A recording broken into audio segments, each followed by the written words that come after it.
Hello, Tiger/2nd here again with another paint and chat.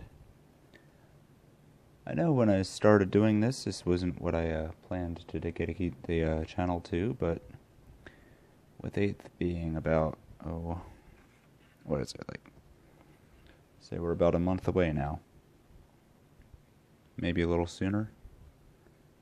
It seems like the best way to sort of fill in the meantime. Today is the 11th of May, and we've seen quite a few new releases come out from Games Workshop on their social media sites regarding what we can expect to see in the coming edition. Most of it is pretty much exactly what I expected. It's very similar to Age of Sigmar with some 40k flavor, thrown in there. The way shooting weapons work and such, none of that should really come as a surprise to anyone who's played Age of Sigmar. The real clue should have been the fact that they're dedicating so much attention to the assault phase, which they said was mostly neglected in 7th. I beg to differ, and I'll explain why in a minute.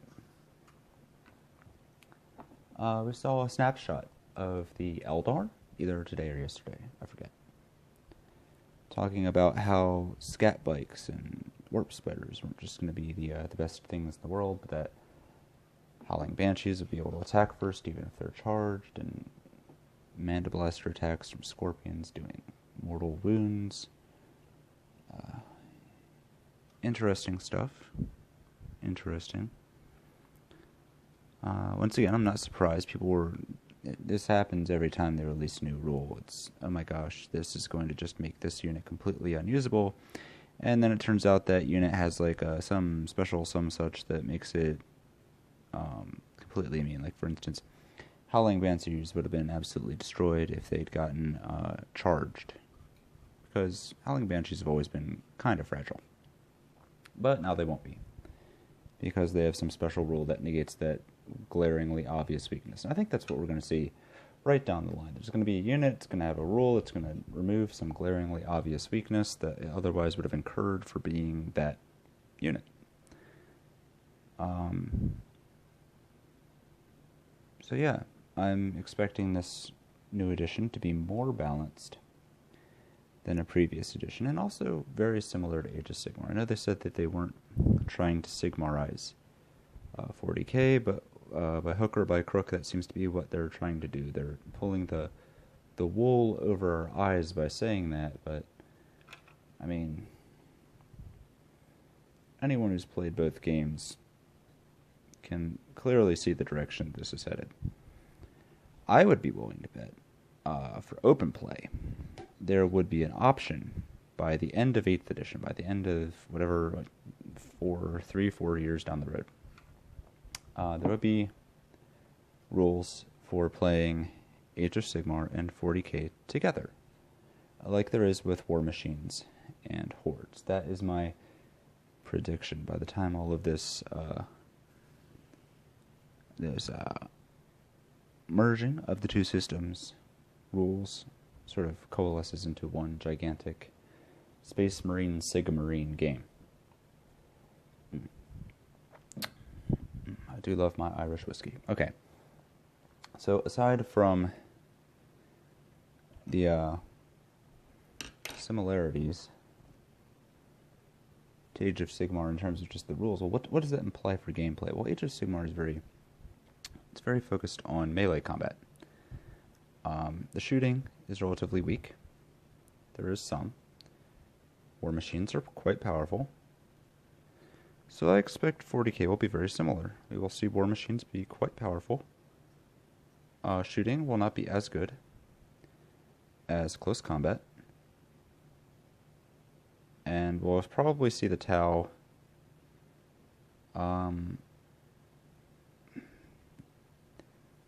they're probably going to fall off the edge. They're not going to be in the top 3 armies anymore, certainly not. They're probably going to be somewhere in the middle to low end. I'd expect to see them probably where like Tyranids are right now. They'll have like one good build, and everything else will just be varying levels of not working, which is a little sad. But at the same time, the Tau had an entire several additions to shine, so I don't feel that bad for him. But I did mention that they seemed to think that charging was in the combat phase was pretty much nullified in 7th edition by the overabundance of psychic and shooting, and I think that isn't necessarily true, because I get the feeling they're talking out of both sides of their mouth, because they're talking about the presence of Death Star lists, and how Death Star lists are, well, we're doing away with the star lists. They're not doing away with the star lists. Age of Sigmar has just as many star lists as 40k ever had. The difference is that it's not conveyed by independent characters joining units. It's conveyed by independent characters and heroes casting blessings and having hero powers and stuff that all stack with one another, and the next thing you know, you have Sigmarines that have like 4 extra attacks on the charge. So the difference is there's all different flavors of Death Stars in Age of Sigmar. So it's not just one or a few variants. There's lots of different ways that you can build that up.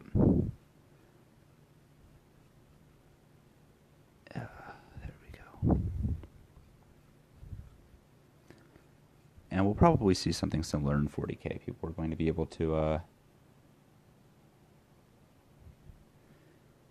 every faction will have its own little Death Star that it can build. Somehow, some way. And they're all going to pretty much exclusively shine in the combat phase, as they do in Age of Sigmar. But they said that combat was mostly nullified in 7th edition, and that's not true, because you can look at Death Stars. Most Death Stars functioned in the combat phase. Psychic phase, obviously, yes, to get their buffs, but combat phase is where they locked you down, because you couldn't kill them, and then you were stuck in combat with them. Also, combat phase is where the Night Titans and the Wraith Knights did all their work. You D-Thirsters and all that. Brass Scorpions. So it wasn't that the combat phase wasn't working in 7th edition. It's not like it didn't happen. There are plenty of competitive lists that used it almost exclusively. Look at Corn Dogs, for instance. But it was the realm primarily of the Super Heavies and the Death Stars. If you did not have a tremendous number of psychic buffs, there was really no reason for you to be getting into close combat. If there were not a million of you, you probably shouldn't be getting into close combat. And if you didn't have Stomp, it didn't really benefit you to get into close combat. That was a big weakness of the Dark Eldar, with the exception of the Grotesques. The Grotesques could hold their own, and so could the Corpse Thief Claw, if it was properly supported.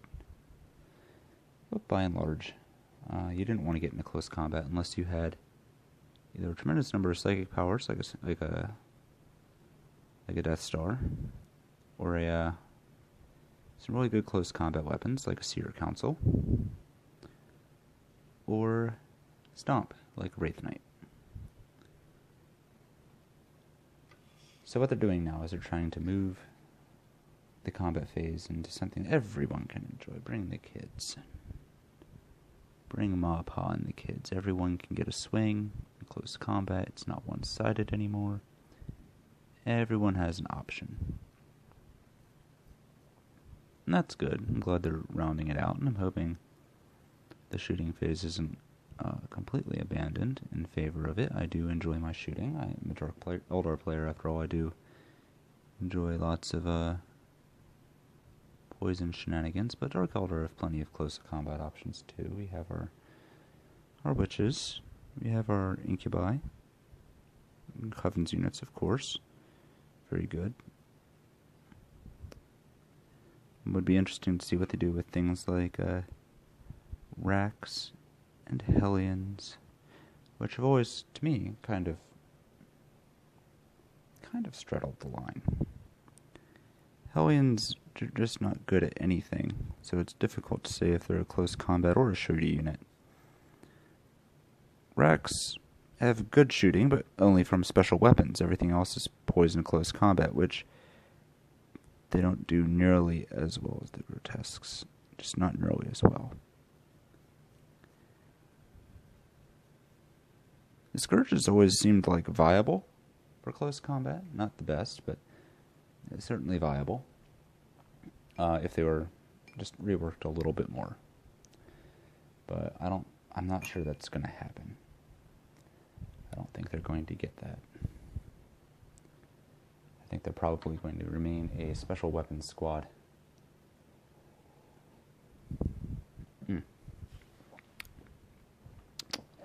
We've seen changes to shooting in terms of how heavy weapons work. Very good. Seen some changes to vehicles. I still don't have a whole lot of hope that our Raiders or Venoms are going to be anywhere near as reliable as the Lehman Russ tank that they gave as an option. The fact that they're focusing so primarily on the Imperium is a little worrying. I think that Guard and Space Marine, a lot of people are saying Space Marines are going to be the next big thing. I think, honestly, Space Marines, Orcs, Guard, and Tyranids are going to be the next big thing. I think that's where we're going to see a lot of really strong metal lists come out of. It's going to be Orcs, Tyranids, Imperial Guard, and Space Marines. Space Marines because that's what the majority of the players are, so that's where they're getting the majority of their feedback from, which makes sense. It's just sort of like the squeaky wheel gets the oil. They're going to listen to the ones crying the most. And who's crying the most? Well, you have Tyranids, who, let's be honest, during all of 7th edition, with the exception of maybe 1 or 2 lists, they've roundly gotten the shaft. If they're good in this edition, more power to them, especially if they can run swarms and hive tyrants and hive guard and brood lords and all the stuff that make the bugs interesting. Maybe pyrovores will be good. You never know. Guard. A lot of guard players. A lot of guard players are just not into spamming wyverns. They want their Lehman Russes to be good. So their Lehman Russes will be good. And they won't need to rely on Psychana divisions and all that. They'll be fine. Orcs are going to be good through massive bodies. I think that just through sheer number of dice and the fact that there are a lot of Orc players, and there are a lot of people who would be Orc players if Orcs were better. They've always been a staple to 40k. They've always sort of been like, them and Chaos have sort of traded off a lot in terms of, who the big bad enemy of the Imperium is. I think between Chaos and Orcs, it's sort of a tie. A lot of people say, oh, Chaos is the #1 rival of the Imperium. I think Orcs are too. A lot of people like playing Orcs. They like fighting Orcs. They like being Orcs. They're way more fun than Chaos in a lot of regards. Chaos is probably going to be pretty powerful too, because Chaos Space Marines, until the very tail end of 7th edition, they got a lot of flack. They did not have a whole lot going for them. And even at the tail end of 7th edition, they went from being a bad army to being pretty okay. They weren't game-breakingly good, but they were able to hold their own. I think Dark Eldar still are going to be very powerful, but that I don't really have any evidence to back that up. That's just my gut feeling. But using my own rubric, the squeaky wheel gets the oil kind of deal, Tyranids and Orcs are going to be just fine in this edition. You'll be able to play whatever you want to your heart's content. Lots and lots of options for you guys. Space Marines, obviously, everyone's a Space Marine player, so Space Marines are going to be good right out of the gate. Chaos Space Marines also going to be good because they have roundly decided that Chaos Space Marines are the #1 opponent of Space Marines, so you can expect to be, like, getting all kinds of new content, new books, new rules. Not saying that you're necessarily going to be better than Space Marines, but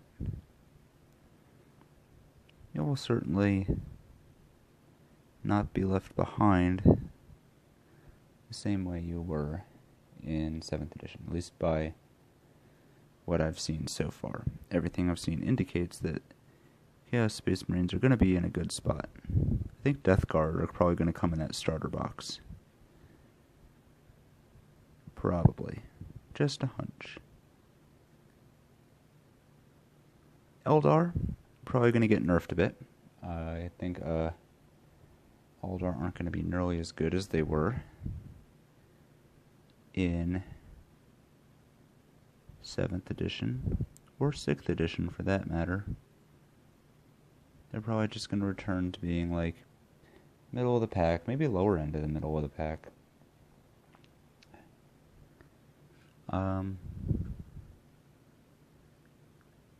Because there's not a lot of squeaky wheels in the Eldar. They've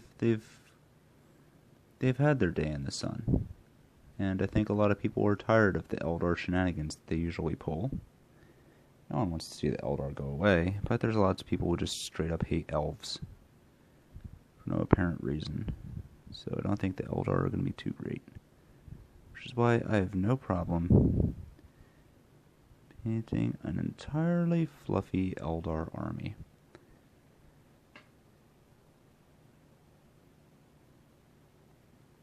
But Dark Eldar probably going to be pretty good, just from what I can tell. Just a hunch, because there aren't many Dark Eldar players, and those that exist don't really whine loud enough. They have sort of a Stockholm syndrome going on because they've been so bad for so long. They just don't expect Dark Eldar will ever be good, and I think this is really when they're going to come to shine. But I don't think that they've been squeaky enough. So, if I was to predict what's going to happen, is that if Dark Eldar aren't great out of the gate, they're at least going to be pretty okay. They're certainly going to be in a better position than they were at the beginning of 7th, or at the when their codex was released, I should say. And then what's going to happen is more people are going to gravitate to Dark Eldar because it's not bad. It's not best, but it's not bad. It's right there. And they have cool models, so why not? And then around the second release of rules, they're just going to get so many whining complaint from all the new Dark Eldar players. They're like, wow, this army could be good, but it just needs this, it just needs that. This is such a problem. They're going to be like, okay, we'll balance around that. And they're just going to shoot up in power level. Because that's what happens. That's what always happens. There's always the power creep. Power creep sells the game. Power creep sells models, so you always want to be on the receiving end of the new toys in the power creep. And even if we don't get it right out of the gate, I know we're going to get it the second round. It would take about that long. So yeah, I'm looking forward to 8th. I don't think the rules are going to be that bad. They're going to be a lot simpler, obviously.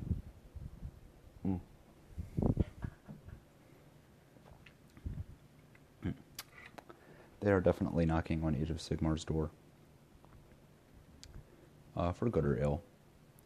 Personally, I don't want to see it to get as simplified as Sigmar.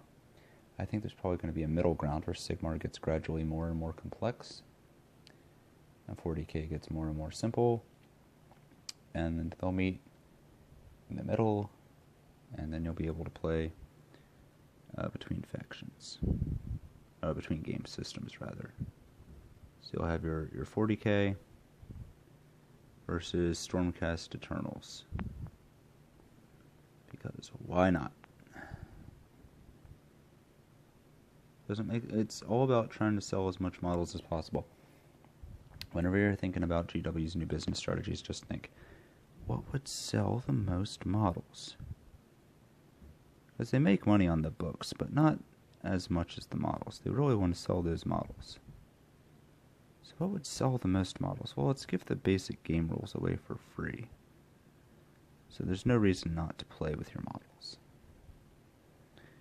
And And let's make it so that you can play your models over multiple games, like War Machines and Hordes does. That makes sense. Because then you don't feel locked into one system. And then maybe you'll have air pirate dwarves fighting Tyranids or something like that. You know. Whatever would make Rick Priestley roll in his grave. Wait, he's not dead. Whatever would make Rick Priestley make snide comments about Games Workshop in the introductory notes of the next version of Kings of War. There we go. He actually did that, by the way, if you read the foreword by Priestley in the Kings of War 2 book. Very, very low blow regarding Age of Sigmar and Warhammer Fantasy, if you read between the lines. Kings of War, I've heard, is a very good game. I should try playing it with my fantasy army. I have a fantasy army. I'm gonna show it in one of these videos. I have over 100 elves that I got for free. 100 high elves. They're not in the game anymore. Like they are. They have rules. Everything in the game has rules, obviously, but I mean, they're not in the game. They don't exist in the game world. You can't buy bowmen or spearmen high elves anymore. They don't exist.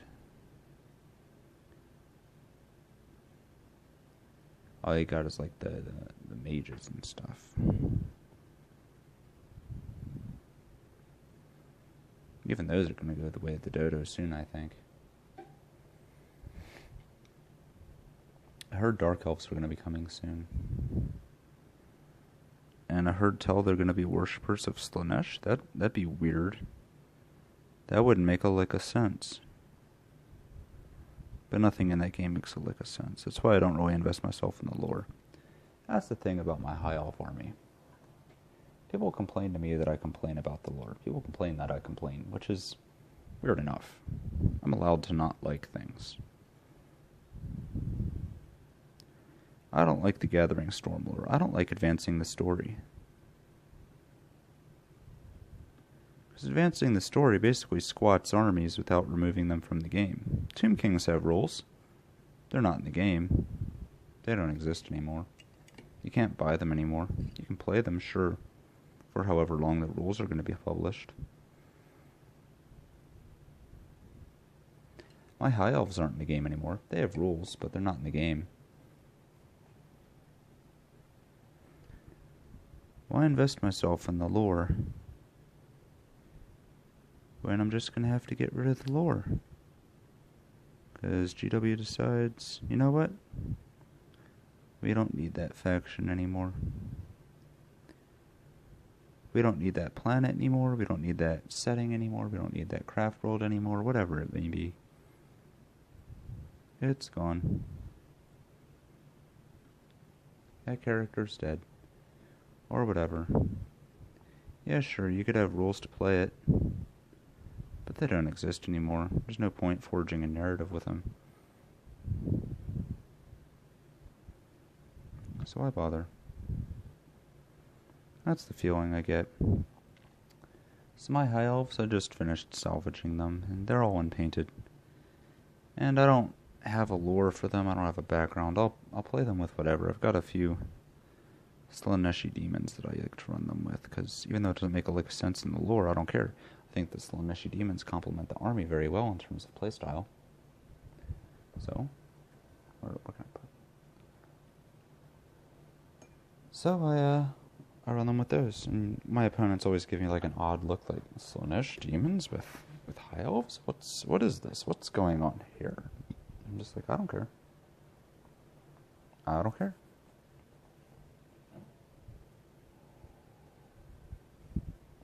And they ask me about the lore of my army, and I say it doesn't really have any. And then they'll want to know how many points I got, and I say I don't really play points. I play open play because, I mean, I don't want to buy the General's Handbook.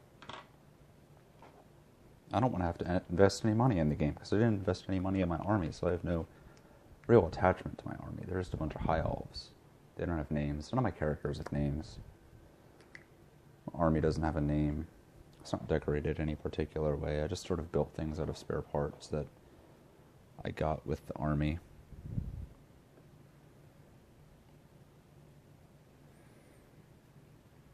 And invariably, someone will pull out a general's handbook from somewhere. They just materialize out of the ether and will start assigning points values to things and telling me what I can and can't bring. And I'm just like, whatever, however you want to play, however many points, I don't care.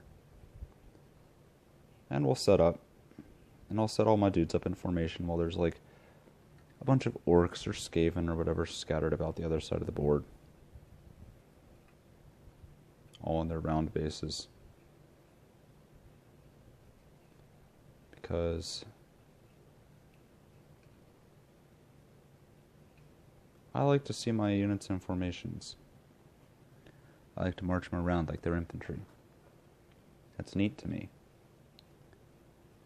That's one thing I miss about fantasy, was seeing the armies march around like that. I never got a chance to play fantasy, but it looked neat. And I liked that sort of Age of Empires 2 kind of aesthetic it had. So that's how I play my army, and it doesn't win very often. A bunch of spearmen and archers. I have like 100 foot soldiers. Not particularly good, but you know, I like to see them march around, and they'll shoot things, and they'll get into close combat, and they'll have shield walls and archers to support them, and they'll do things before they die. It's not a washout, usually.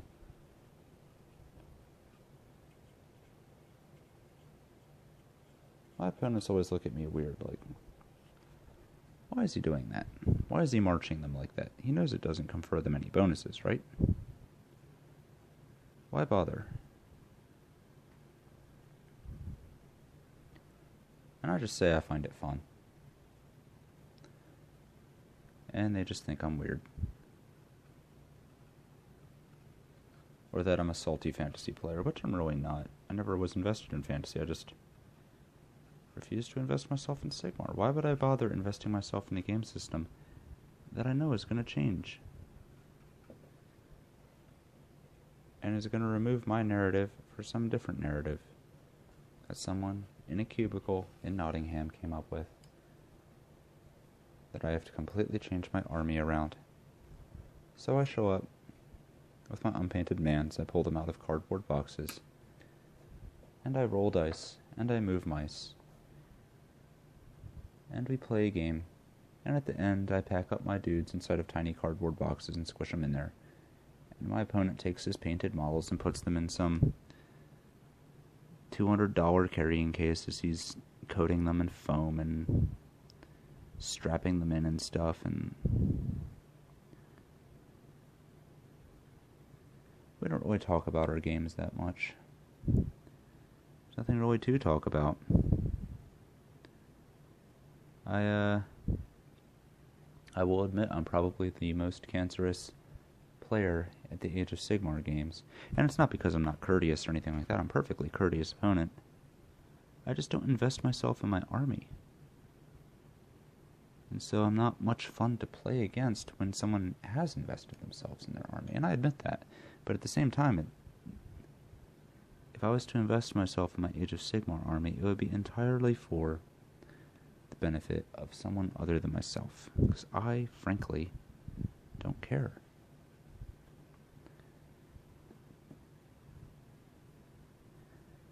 And I'm not trying to be mean. I'm not, discrediting people who do care. Some people have a lot of fun with Age of Sigmar, and more power to them. There are dudes. I'm glad they like adjusting their stories. I'm glad they like fooling around with that game system. I'm glad they're having a whole lot of fun. Maybe they hated fantasy, and this is what they really wanted. They were just itching for a more laid-back, faster-paced version of a medieval high magic fantasy skirmish game. And this is exactly what they wanted. They got it. Well, great for them. I'm happy. Happy they're having fun.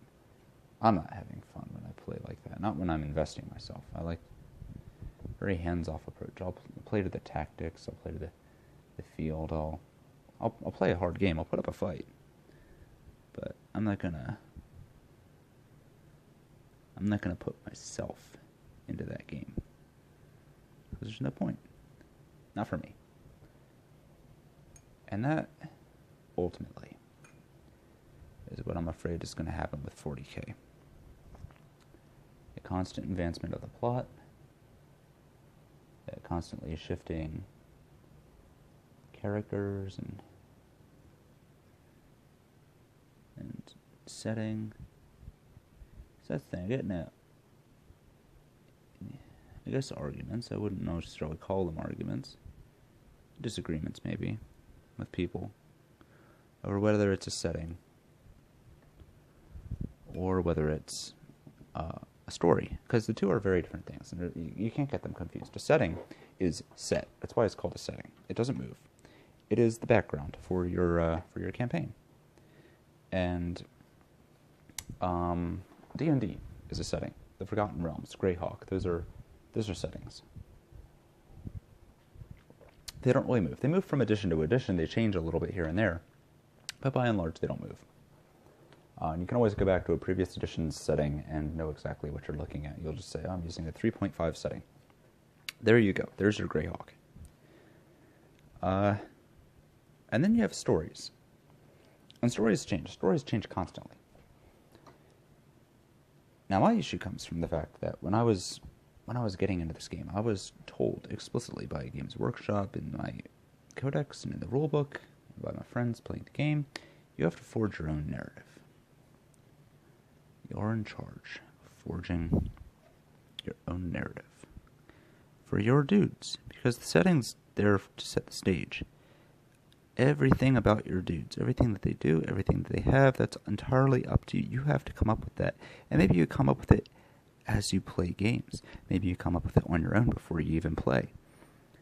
Maybe it's all just, a fan fiction in your mind, and maybe it's something you and a bunch of people work on with a narrative campaign, or maybe it's the result of some tournament that you play that you decide to take to heart. Whatever you want. It's your dudes, and it's just a setting, and it's entirely up to you how much and how little of it you apply.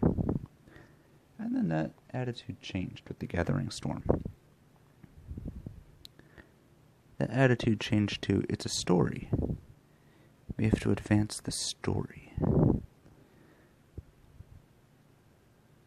Do you have a Biel-Tan army? Well, that's too bad, because Biel-Tan is now blown up, or it's fractured, I guess. About the Gathering Storm, I really did not like it. I can't finish any of the books, and you might be saying, well, if you didn't finish the books, how do you know? How do you have any right to complain? Well, I have a right to complain because the little bits that I did read, and parts that I get through, are very poorly written. And the way that they're written is connecting dots with pointless, trivial action scenes thrown in. And everyone I've talked to who's actually sat down and somehow muddled through this nonsense has pretty much wholeheartedly agreed that they were not written very well. It seemed like a rush job. It seemed like they were done mostly to get a point across rather than to actually tell a coherent and decent story. So much of it was poorly conveyed, and there were lots of open-ended bits and questions that were never really resolved. And there's always open-ended bits in 40K literature, but this was done like there was no, well, that's how I heard it, addendum put in there. There wasn't that feel. It was pretty much like a history book being laid out with droll action sequences thrown in there for good measure. And I didn't like that very much. I had a hard time reading it, the parts that I did read.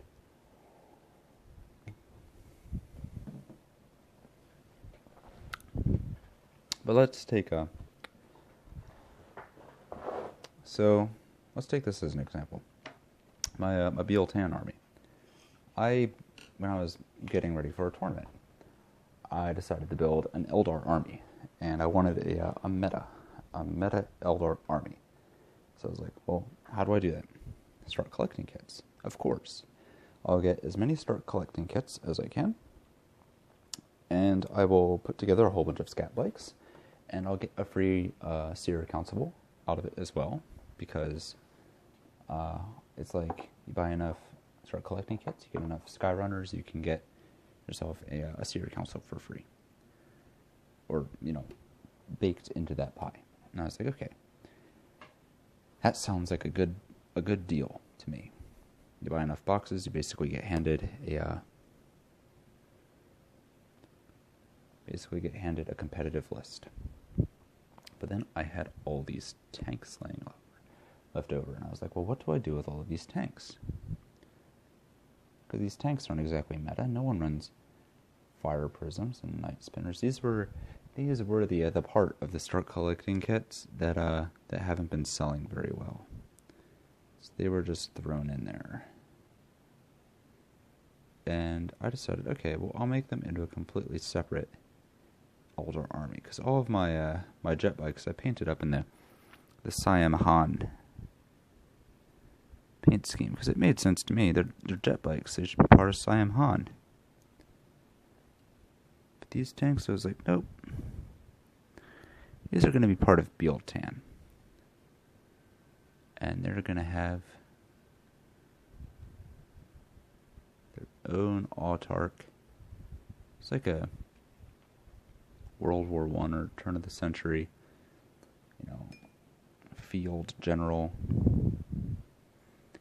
Very gentlemanly. Asks his opponents to come to terms. Takes prisoners. He invites their commander up to dinner with him. Drops the officers off at the nearest neutral zone after an engagement, that kind of thing. I was like, oh, well, that's going to be fun. That's going to be very fun to play. And it was. And then as I learned more about the fracture of Bieltan, I was like, well, wait a minute. Bieltan is all Yanari now. Well, hold on. What does that mean for my autarch? Because my autarch is very old-fashioned. Doesn't like this newfangled Yanari business. I don't like it, so he doesn't like it. And it's like, well, what does that mean for him? Does that mean he loses his craft world? A lot of people were like, well, yeah.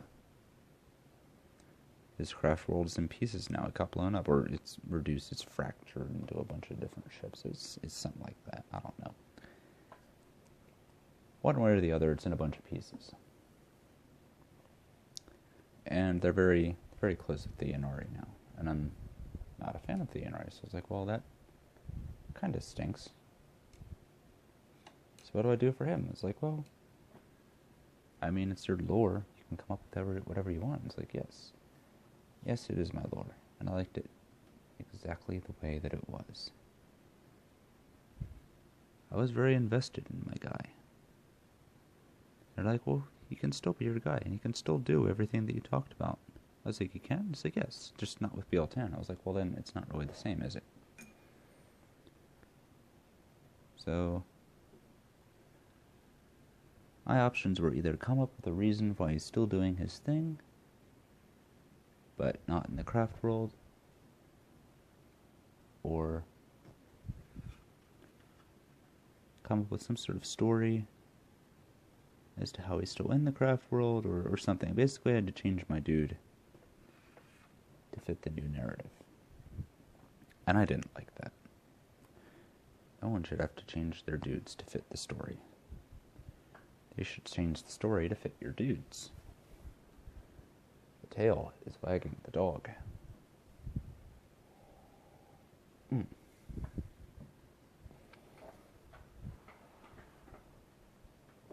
So, for the time being at least, I mostly choose to ignore the new fluff, and I hope very much in 8th edition that it goes away. Now, I know for a fact that it won't. I know that it's here to stay. I've got to come to terms with that, Same way everyone who had Akkadian Guard army now has to come to terms with their planets destroyed. Same way every other Bieltan player has to come to terms with the fact that their craft world is destroyed. Or maybe they were a big fan of Eldred being part of Ulthwé, and now he's not anymore. Or maybe they really liked Jane Czar but didn't like the Inari. Well, oh well. Sucks to be you. So, I came up with a little backstory for my dude. I think having a backstory for your dudes is very important. Even Bob Ross, when he was painting his